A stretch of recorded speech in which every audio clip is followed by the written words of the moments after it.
Regular scheduled international flights restarted in India on Sunday after a halt of over 2 years due to the COVID-19 pandemic. The government has also eased COVID-19 safety rules at airports and in flights, such as doing away with having 3 vacant seats inside an aircraft for social distancing and health reasons. Under the previous air bubble agreements, the number of flights had been restricted to some 2,000 a week and ticket prices had soared. So with regular flights back, will there be some airline relief for passengers as airlines add capacity in the summer vacation season? After a long gap of 2 years, regular international passenger flights finally resumed from today. With this, 6 Indian and 60 foreign airlines from 40 countries start operating 3,249 weekly flights under the summer schedule, which will last till 29th October. There are none from China due to its international travel restrictions. गर्मी के schedule के आधार पर 135 नए flights का उद्घाटन हुआ है और उसी के साथ आज के दिवस पर दोबारा भारत को विश्व के साथ जोड़ने का तारतम्य शुरू हो चुका है. Passengers are hoping that the increased frequency of flights will finally bring down airfares.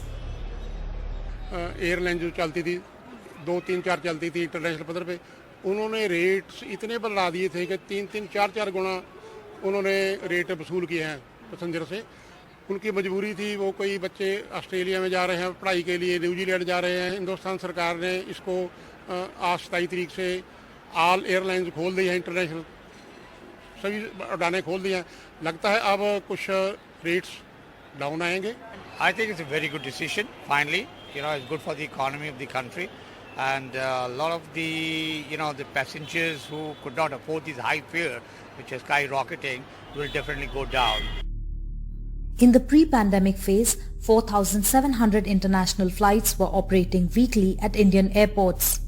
But under the air bubble pacts, the number came down to 2,000 international flights weekly and the airfares soared. The resumption from today will lead to 3,249 weekly flights. The total number of flights is expected to go up. Several airlines like Virgin Atlantic, Thai Airways, Malaysia Airlines, Air France, Finnair, Lufthansa and Lot Polish have announced new routes. The resumption is expected to cause gradual relief in airfares ahead of the summer vacation season. While the travel industry is looking forward to doing better business, experts point out the challenges. Prior to pandemic, we would see the split between domestic and international to be on 66-33% basis on the revenue generated. And during the pandemic times, this number must have come to 95-5. Hence, there is a huge amount of expectation for international flights to add to the bottom line and the top line of the company. The big question on everyone's mind, as rightly pointed out, is will the airfares go down? Now, ideally, airfares should go down because there'll be more competition. But you see, we have this looming crisis in the world which has caused oil prices to rise sharply. Several COVID restrictions have also been relaxed.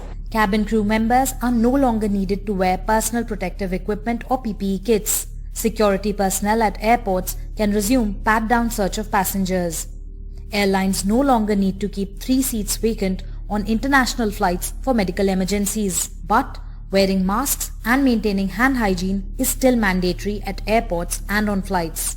According to the central government, airlines may carry a few additional PPE protective gears, sanitizer and N95 masks to handle any respiratory infections related to cases on air for passengers as well as the crew.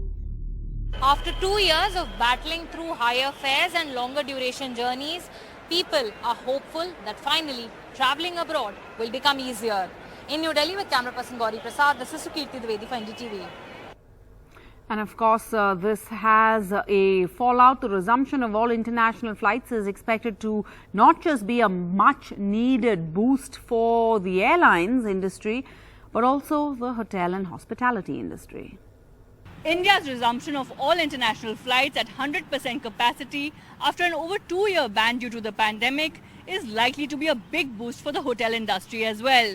The hospitality sector, remember, has witnessed its worst ever financial crisis since 2008 and is finally hopeful that occupancy and revenue levels will see an uptick. We expect the occupancy levels to increase by at least 15 to 20% over the next financial year. The resumption of inbound flights into India will also ensure that the standalone heritage hotels that came to a standstill and did not have the infrastructure to cope with the situation will now see an increase in occupancy levels. With rising COVID cases in Europe, some industry experts believe travelers from European countries may still be cautious and airlines may also start on European routes in a calibrated manner. Others feel an increase in inbound tourism ahead of the summer season will certainly boost revenues for the bleeding hospitality sector. Gaurav Bhatia, Executive Director, Bird Group, that owns the Roseate Hotels and Resorts, says an increase in inbound tourism ahead of the summer season will definitely boost the revenue stream of the country's bleeding aviation industry. The hospitality industry will also get a major leg up from this move that could drive inbound tourism in a major way. The expected surge in inbound tourism is also likely to firm up average room rates and revenue for the hospitality sector. Sakshi Bajaj for NDTV. And the Central Bureau of Investigation has named 22 people as accused in the Birbhum massacre, in which 8 people were beaten and burnt alive earlier this week. While the Chief Minister Mamata Banerjee has said no one would be spared, this violence has triggered off a political furor, with the opposition BJP trying to corner the Mamata Banerjee-led government over this violence. For Mamata Banerjee, the Boktui carnage could have larger political consequences. Her political opponents are keen to ensure that happens. Her critics say law and order under her administration in West Bengal has gone from bad to worse, and people will be skeptical about voting for her. Leader of opposition, Shubhendu Adhikari, referred to her as Home Minister while asking for her resignation, pointing out that the Bengal Chief Minister also holds the home portfolio and is directly responsible for law and order in the state. हम लोग का जो मांग है, गृह मंत्री को अपनी पद छोड़ना पड़ेगी, सीबीआई को इन्वेस्टिगेशन करना चाहिए, और जो मर्डरर है उसको अरेस्ट करने से काम नहीं होगा, जो कॉन्स्पिरेटर है पीछे जो है उसको भी अंदर लेना चाहिए, कानून के अंदर आना चाहिए. The Congress, also in opposition in Bengal, is demanding president's rule like the BJP, pinning the responsibility on Mamata Banerjee for law and order, claiming she is failing to administer. I have proposed to the President of India that at least President of India should exercise its own authority and power so as to impose Article 355 in order to restrain this slide of this government. However, political experts feel that the bigger challenge for Mamata is to bring big industry to Bengal, as political violence in Bengal was happening even before she came to power.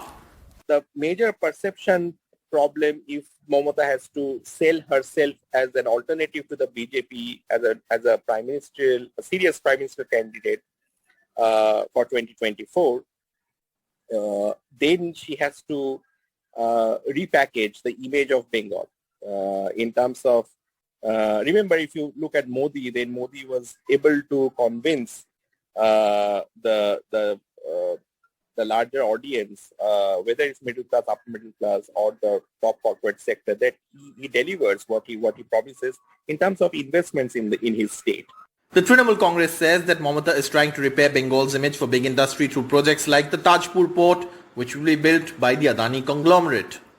Mamata's competitor for a prominent national role is the Aam Aadmi Party's Arvind Kejriwal, who now is in power in 2 states and could increase that tally if he wins more states before 2024. The Aam Aadmi Party is already pitching him as a contender to provide an alternative to Modi by claiming his schemes are being copied by both the BJP and non-BJP CMs, including Mamata Banerjee. Critics of Mamata Banerjee, the Chief Minister of West Bengal, say that this incident in Boktui could be a turning point in her political trajectory so far.